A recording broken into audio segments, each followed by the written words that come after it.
आज आपण लहान फुलांचा हार कसा बनवतात हे पाहणार आहोत आणि सर्वांचा गणपती मोठा असतोच असं नाही, त्यामुळं आपण ह्या साईजमध्ये फुलं कशी बनवायची आणि हार कसा बनवायचा हे पाहणार आहोत. चला तर व्हिडिओला सुरू करूया.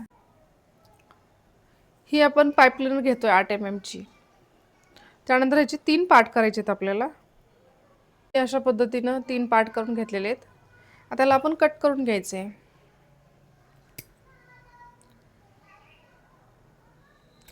हे 3 कट झालेत अशा पद्धतीचे.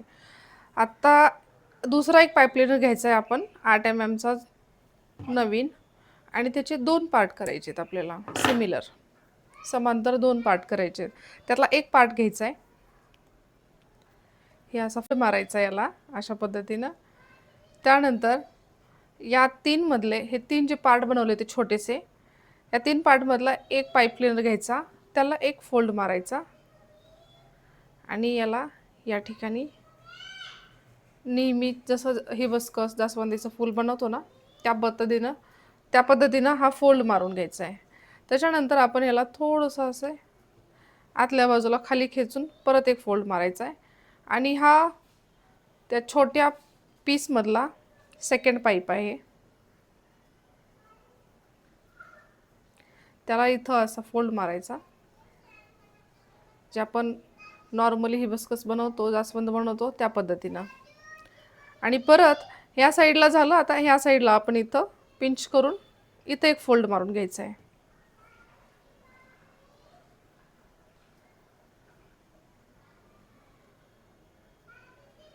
हे पहा, इथं शार्प आलं पाहिजे, म्हणजे लिफ्टचा जो शेप आहे ना तो छान आणि अट्रॅक्टिव्ह दिसतो. हे असं फिक्स करून घ्यायचं आणि त्यानंतर आपण याला अशा पद्धतीनं शेप देऊ शकतो.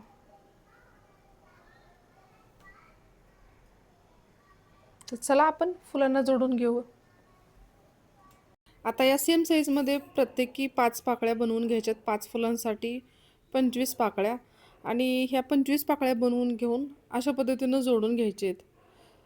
हे जोडण्यासाठी ग्लूगनचा वापर केला जातो आणि सेंटरमध्ये हे पोलन म्हणजेच परागकण जे असतात ते ॲड केले जातात. आणि बॅक साईडनं सुद्धा फिनिशिंग अगदी व्यवस्थित आली पाहिजे, जेणे कस्टमरला देताना त्या समोरच्याला पण सॅटिस्फॅक्शन असलं पाहिजे की आपण दिलेल्या पैशाचा मोबदला मिळाला आहे. याचा डिटेल व्हिडिओ यूट्यूबवर अपलोड केलेला आहे. तुम्हाला अगदी सविस्तर माहिती पाहिजे असेल तर यूट्यूबचा व्हिडिओ तुम्ही पाहू शकता. यूट्यूबची लिंक माझ्या बायोमध्ये दिलेली आहे.